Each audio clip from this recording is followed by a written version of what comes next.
On ouvre ce journal par la République démocratique du Congo où un nouveau massacre a eu lieu dans l'est du pays. Une vingtaine de civils ont été tués dans la nuit de lundi à mardi à Béni.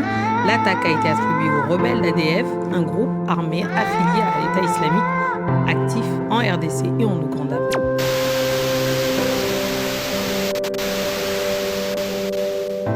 Les larmes coulent sur mon visage, une cascade de tristesse inarrêtable.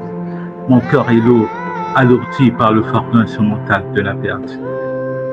Mon pote, mon frère d'âme, a été arraché à moi de manière si violente lors de ce génocide impitoyable. Je me souviens encore de nos rires, de nos conversations sans fin, de nos rêves partagés. Nous avions grandi ensemble, traversant les hauts et les bas de la vie côte à côte. Nous avions cru en un avenir meilleur, en un monde où l'amitié et la compassion triompheraient.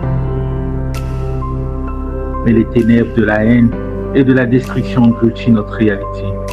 Les forces de la cruauté ont pris vie, semant la terreur et la destruction sur leur passage. Mon ami, mon cher ami a été pris dans ce tourbillon infernal, victime de l'indifférence et de la barbarie humaine. Chaque jour, je ressens son absence douloureuse. Les rires joyeux ont été étouffés, remplacés par un silence glacial. Les rêves se sont envolés dans les centres de l'horreur. Je me retrouve perdu, égaré dans un monde qui a perdu son éclat, où les rires sont devenus des échos lointains. Les souvenirs me hantent, me rappelant sans cesse que mon ami n'est plus là.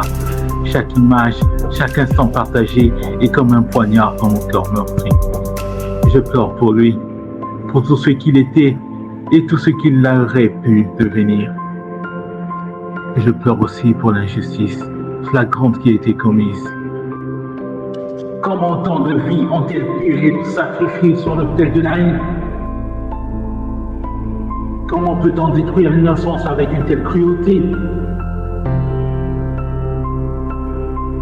Les questions tourbillonnent dans mon esprit, mais les réponses se dissipent dans le vent, emportées par le désespoir. Mon ami, je le pleure. Je le pleure tout le temps.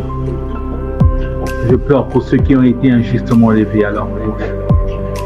Puissent nos larmes se mêler à celles des autres, formant un océan de tristesse et de compassion, et que cet océan un jour puisse apaiser les souffrances et apporter la paix à ceux qui restent.